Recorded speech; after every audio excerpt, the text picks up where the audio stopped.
Hi all. Now we are going to discuss about the electromagnetic induction. So the electromagnetic induction, it is nothing but whenever an electric current flows through a conductor, a magnetic field is brought into existence around the space surrounding that conductor. So it can also be said that when a magnetic field embracing a conductor moves related to the conductor, it produces a flow of electrons.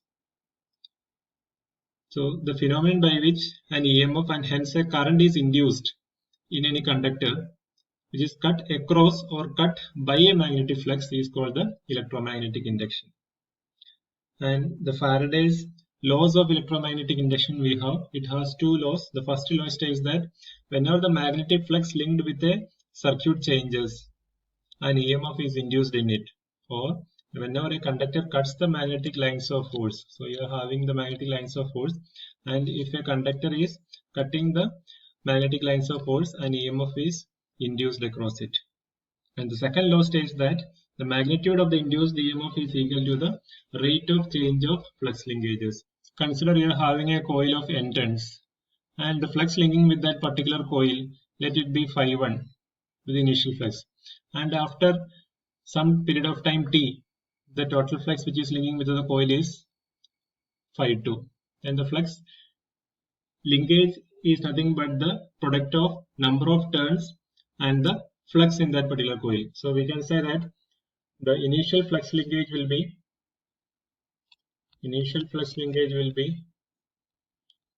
N phi1 and final flux linkage will be N phi2. So therefore the induced EMF magnetic will be N phi2 minus N phi1 divided by T.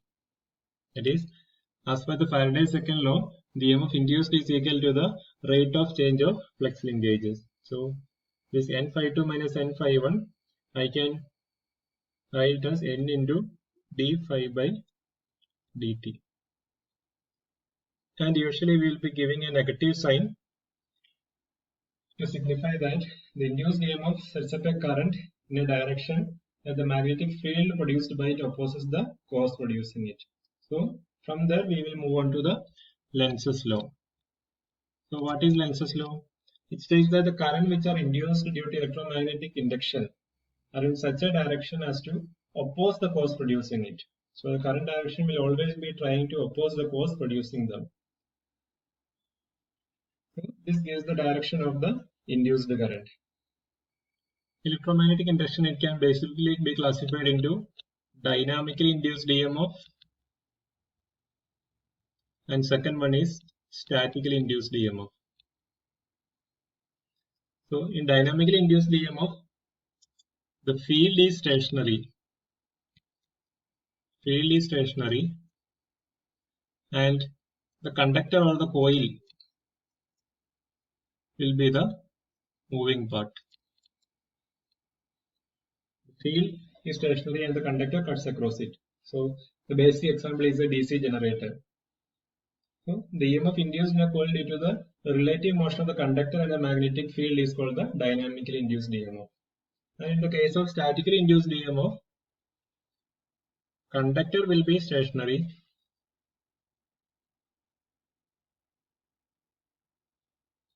and your field will be moving. So the flux linked with that will be changing with respect to time. It will be increasing or because of the decreasing current in the system. So it is nothing but the example of a transformer. You will be having a transformer. Transformer basic principle is electromagnetic induction. So you will be having the current which is varying. And these coils are kept stationary. They are stationary. There is no moving parts. Because of the change in flow of current, the flux linking with the coil will change and therefore that will be inducing an EMF in the coil. So that is nothing but a statically induced EMF. For generation of EMF in the DC generators, the dynamically induced EMF concept comes, and the case of a transformers will be having the statically induced EMF. So generally we know, as per the Faraday's laws of electromagnetic induction, E is nothing but N d phi by dt. Now you just consider, so if N is equal to 1, the number of turns is equal to 1, then obviously when N is equal to 1, E is nothing but d phi by dt. Now you consider a straight conductor which is having a length L. So this conductor is having a length L and it is moving in a uniform magnetic field having a flux density of B Weber per meter square. So it is moving at a velocity v at right angles like this. Now the induced EMF is nothing but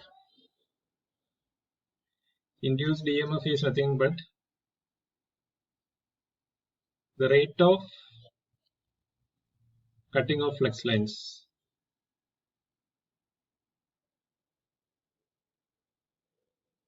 That is nothing but E is nothing but the magnetic flux density B into area swept by the conductor.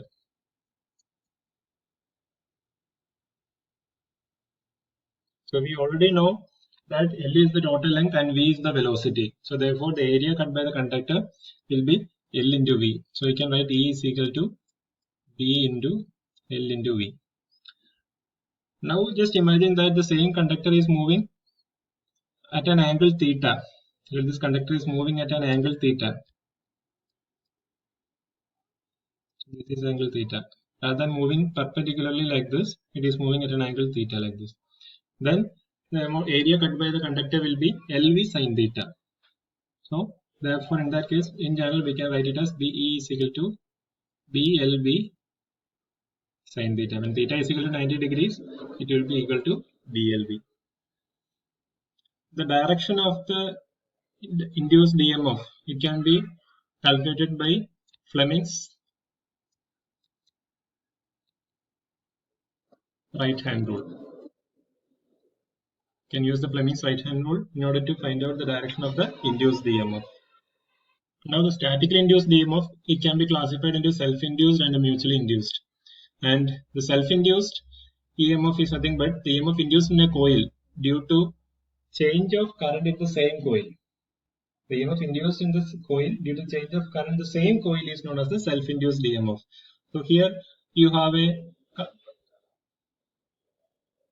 coil is there. Here you have a coil which is wound on a conductor. And you are giving a supply over here and you have a resistance. Now whenever you are providing a supply to this particular system, it will produce a magnetic field. A magnetic field will be induced. Now I am trying to increase or decrease the magnetic flux by changing the resistance.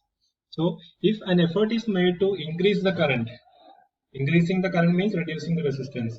So that time because of increasing the current, the flux will increase. So that increase in current is always opposed by an instantaneous production of the counter EMF. So that is what to the system. So similarly, an effort is made to decrease the current and hence flux, then it will be delayed due to the production of another EMF, that is a self-induced EMF. So the property of the coil by which it opposes any increase or decrease of the current or flux. Current is proportional to flux. Current or flux, so it is known as the self-inductance or simply inductance. So the property of a coil due to which it opposes any increase or decrease in the current or flux is known as the self-inductance or inductance denoted by capital L. So an EMF is always induced. Whenever we are trying to change the flux, an EMF is always induced in the coil in order to oppose the force producing it. Next is mutually induced EMF. So the EMF induced in the coil due to the change in current in the neighboring coil is known as the mutually induced EMF. So you consider two coils A and B, which is having the number of turns NA and NB. Now, when I am energizing the supply over here, a magnetic flux will be produced in coil A. So some of this particular flux which is produced in the coil A will be linking with the coil B, which is kept adjacent to the coil A. Now the flux which is common to both the coils, I will mark it as phi m. So that is the common to both the coils. Now just imagine that I am going to vary the flux in the coil A. So when I am varying the flux in the coil A, the common flux which is between the A and B will also change. So therefore, because of the change in flux, an EMF is induced in the coil A, and similarly, because of the change in the magnetic flux, that is the mutual flux between the coil A and B, that will also induce another EMF in the coil B. So therefore, because of the change in current in coil A, the mutual flux varies and EMF is induced in both the coils. So the EMF which is induced in the coil A is known as the self-induced EMF, and the one which is induced in the coil B is known as the mutually induced EMF.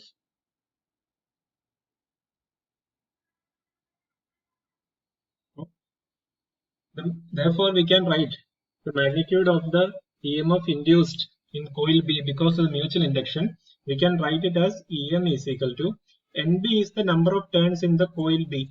That is, EMF, any EMF which is induced in the coil B will be corresponding to the number of turns in that particular coil. Now, because of what change in flux it has occurred? It is not because of the flux phi A. It is because of the flux phi m, that is the flux which is linking common to both A and B. So it is d phi m by dt. Any change of current in coil A is always accompanied by a production of mutually induced EMF in the coil B. So therefore, we can simply define mutual inductance as the ability of an induced voltage in one coil due to the change of current in the other coil. The ability to induce EMF in coil B due to the change of current in the coil A. You can simply write it that. That is nothing but the mutual inductance. So by definition, it is the ability to induce voltage in one coil due to the change of current in the other coil. That is known as the mutual inductance. So in this, we have seen what is self-inductance, what is mutual inductance. And before that, we have seen what is meant by statically induced EMF and dynamically induced EMF. So the concept is very simple. If you draw and figure it out, then it is much more easy to follow. Thank you.